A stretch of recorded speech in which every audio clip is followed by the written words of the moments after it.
We are talking today with Susan Lee-Wright. Susan, why don't you go ahead and introduce yourself? Great. Thank you, Dana, for having me.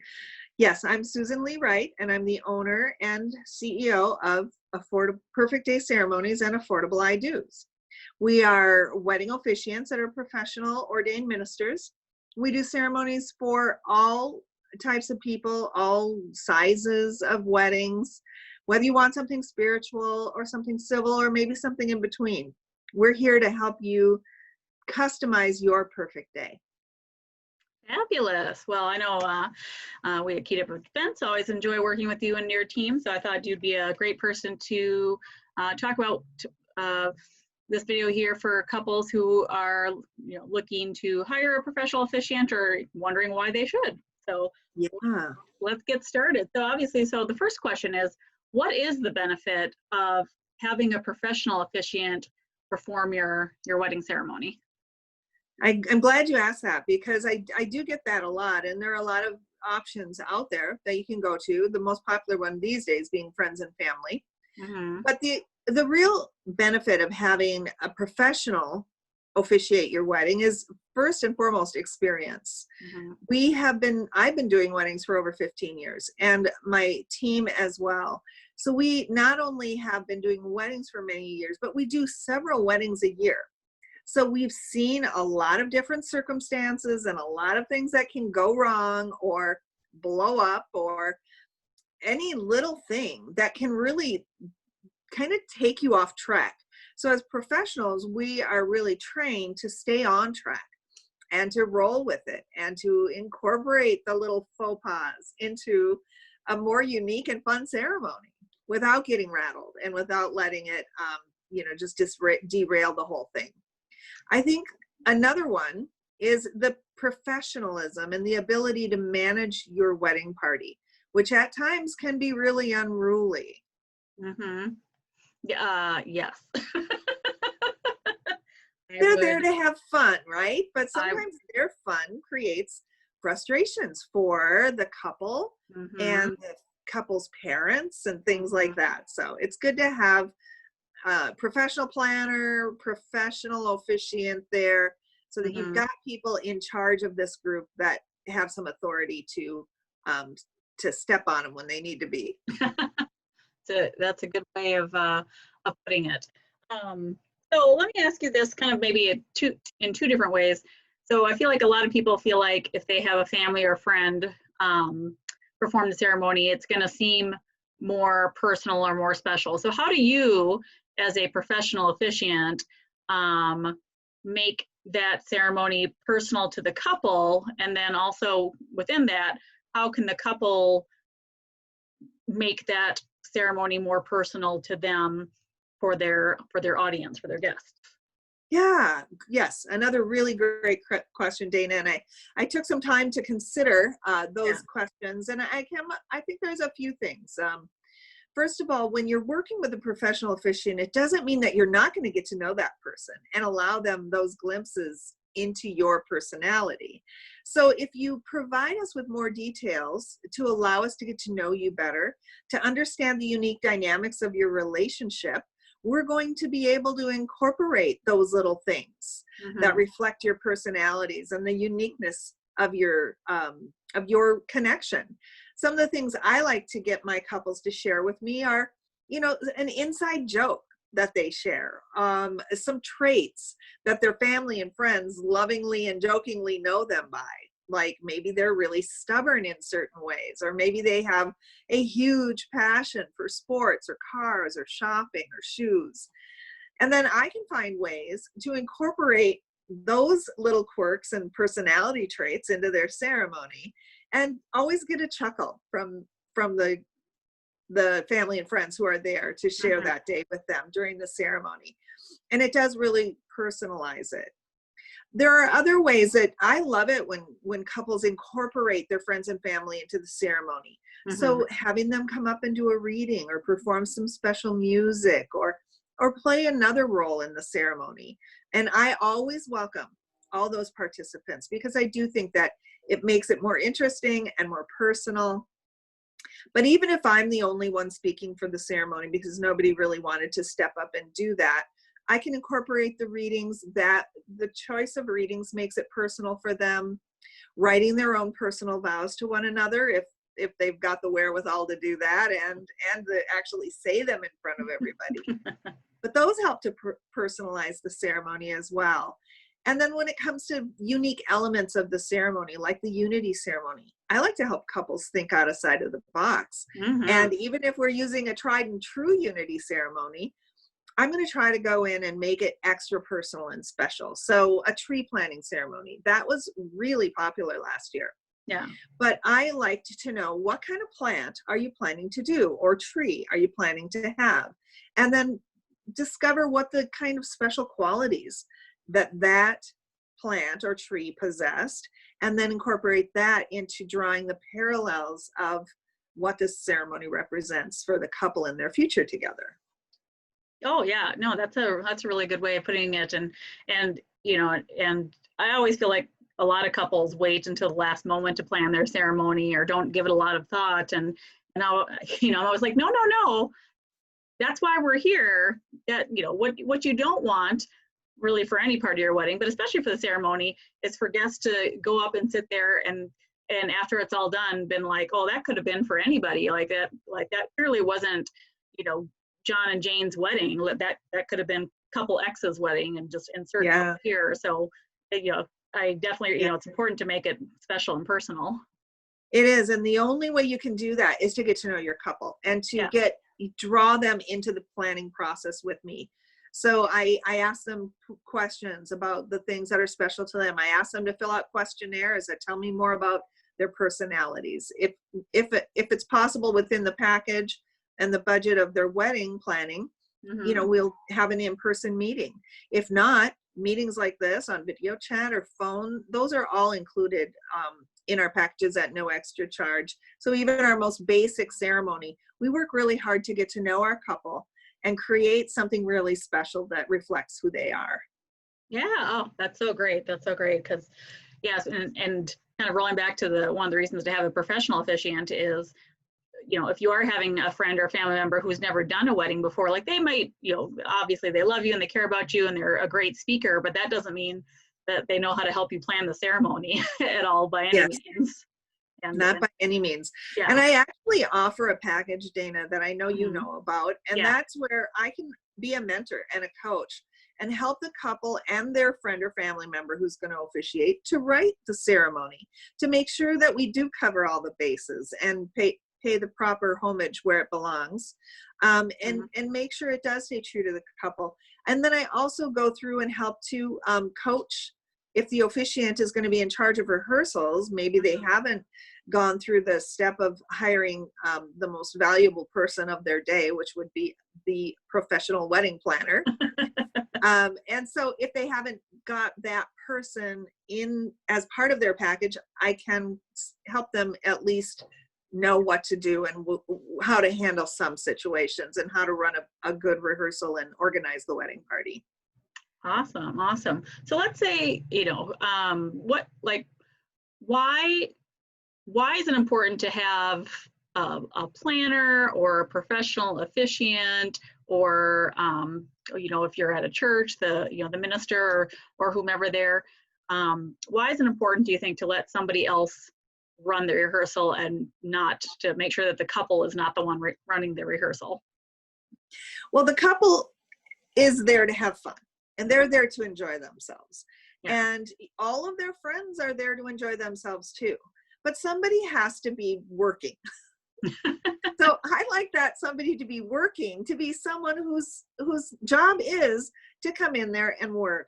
So rehearsals are hard. They are. You walk a really fine line between letting people have fun and enjoy themselves, and at the same time keep things moving along a track so that we get the job done, and and at the end of the job being done, people do actually understand their role for the next day and where they're supposed to be and what's required of them. And so while we can joke around and we can have fun, there's also a little bit of attention class, eyes front, mouths Mhm. closed. Let me be the only one talking, and we'll get through this real quick. And then you'll be able to spend the whole rest of the evening socializing and having fun. Oh, so true. And I definitely feel like if the couple does not have a planner or a professional officiant there, a lot of times it might fall to them to try to like pull everybody together, and but they're busy. I always kind of say, rehearsals are where everybody is way more squirrely at the rehearsal, because maybe like they haven't seen each other in a long time, or they're just meeting the person they're walking down the aisle with for the first time. So we always schedule rehearsals for an hour, and I'm like, the first 20 minutes is hugging. It's literally just hugging for the first 20 minutes, and then we kind of pull everybody together. And I always say I'm a little more mean at rehearsal. I'm not gonna lie, but there's a purpose for it, and I feel like I've had one couple where the groom, it was his second marriage, and he's like, I was the one running the rehearsal at the first marriage. He's like, and it was terrible. And I Yeah. don't think that's why the marriage ended, but probably didn't help to get off to a good start. No, it's stressful, and this is supposed to be a happy occasion. It's supposed to be something that the couple can fully enjoy, and Mm-hmm. so they shouldn't have to do it. Another good reason, Dana, I think, is that too many cooks spoil the soup. Yeah. So if you have a friend or family member, or you're doing the rehearsal yourself as the couple, you're going to have all kinds of input and ideas, and people are thinking they're being helpful, whether that's your parents or your friends, your maid of honor, whoever. They think they're being helpful by giving you these ideas, and yet they're really just kind of degrading the process. So when I do my final review with the couple, I go through absolutely everything, including parent entrances and how the wedding party processional will be. Mm-hmm. Sometimes when couples have their parents have split up and have gotten remarried, Yeah. I want to get into those details. I want to know, have you thought out your seating chart for that? Yes. And Yes. what's going to work for that? And Yeah. so then when I come in as the professional, I have the advantage of saying, this is how it's going to be. Yep. And nobody gets to question me because I'm the professional and Yep. this is my job. Mm-hmm. Same with you, Dana. Yep. You're the professional. So while they might want to give suggestions, and sometimes they do, I'll say, the couple and I discussed that, and this is what we decided was going to be the best plan going forward. So we're going to go with that. Yep. And that usually takes care of it right there. Yep, for sure. So why do you think so many couples choose to do an unplug ceremony? Well, I think that they are getting to realize that with so many people on their smartphones, Mm-hmm. and so many, looking back at how those photos look for their friends or family who've gotten married, they Mm-hmm. realize that those ceremonies those pictures can really be affected negatively. Yeah. Also, people tend to just get so absorbed in their phone that they don't pay attention to the ceremony. And if the couple, especially if they've worked with somebody like me to really create a ceremony that is very meaningful to them, Mm-hmm. they want people to sit and listen to it and absorb it and really, be in the moment with them and not be distracted by their phone or trying to catch this picture or that picture. Right, right. And, I think, people always kind of consider things from a photographer's point of view of why they don't like it, because somebody might be in their way or it'll spoil the photo. But I think a lot of couples don't necessarily consider the emotional impact of, coming down the aisle, and instead of looking at your friends and family's faces that you've invited us to this day and you want to celebrate with them, you want to see their faces. You don't want to see their phone. You don't want to see Yes. as opposed to that. And then just as you said, like letting people be in the moment and making sure that they're paying attention and not, okay, I gotta post this to Instagram, this one picture that I just took that nobody's nobody needs to see right now. Yes. Another factor on that point that I've heard from DJs is I did a wedding out at a golf course out Southwest Yeah. area. And there's a couple of them out there where I've had several problems with the wireless microphone being able to work. Oh. And part of those interfering signals can be coming from cell phones. Oh, interesting. And so it's sometimes it's just a matter of location. Can the signal get through? But those travel on radio signals, and cell phones are on those same bandwidths. So Right. if there's a lot of cell phone activity, it can mess up the ceremony sound. Oh, interesting. I'll have to keep that in mind. I did not know that. Well, finally, kind of my last question for you.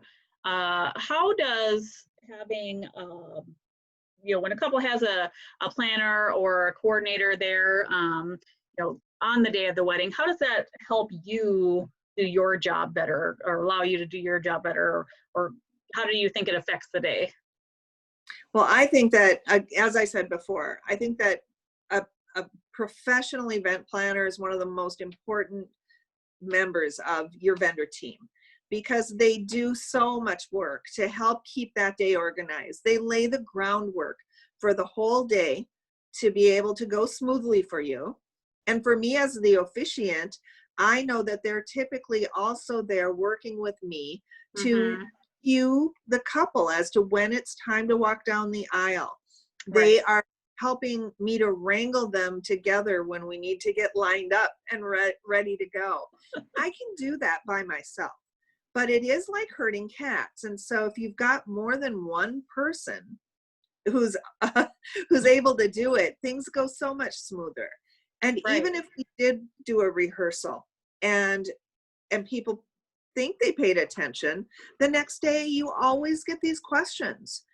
Well, what am I supposed to do? Tell me when my cue to go is again. What is and so I can go over it with them again and try to get it. But it all takes time, and we want to get the ceremony going. So having somebody to tag team with is for the rehearsal and for the wedding day is super valuable to me. But the most important thing is for the couple. And Yeah. it's so much worth it to have a professional guide you throughout the whole process, and the whole from the beginning of your planning all the way through to the end. Yeah. Well, You are I crucial. appreciate that, and I think obviously couples hire a lot of vendors for their day, and I think because they do hire, they're going to hire a professional officiant and a professional DJ and a professional photographer or whatnot. Well, maybe I don't need a planner or coordinator because I have all these other professionals. Well, which is, having professionals there is great, but as the officiant, look, correct me if I'm wrong, I'm pretty sure you leave after the ceremony. Yep. Yeah. So you're not, Bye. yeah, you're definitely not queuing for those toasts. And, Nope. the DJ is not helping, make sure that family photos are going well. So Yes. Whereas, usually as a planner or coordinator, we're going to be kind of the overall making sure, running the timeline of here's what's next, here's what's next, here's what's next. So. Yes, as well as putting out any number of multiple little fires that could be going on behind the scenes that the couple doesn't even really become aware of if they have the planner there, because the planner is taking care of it. That's your job. That's what they brought you in for. So it really does make the wedding day and the whole experience so much more enjoyable for the couple. Yeah. Well, thank you. I appreciate that. And it definitely makes our experience more enjoyable when I do work with a professional officiant, especially yourself or one of the members of your team, because the ceremony is honestly my favorite part. I think I probably should have been a stage manager in a past life. I love the perfect timing of going down the aisle and hitting the right note exactly, doors opening at the perfect time, and having a professional officiant there to kind of manage that end of it. Just amazing. So I love working with you guys. Yeah. Well, perfect. Well, Susan, thank you so much for your time today. I really appreciate it, and having you answer some of these common questions we get from couples when it comes to officiating a wedding. Wonderful. Well, thanks again for inviting me, Dana. It was wonderful to see you, and I can't wait until we're out there working together again. Perfect. Well, thanks so much. I appreciate it, Susan. Have a great day. You too. Thanks.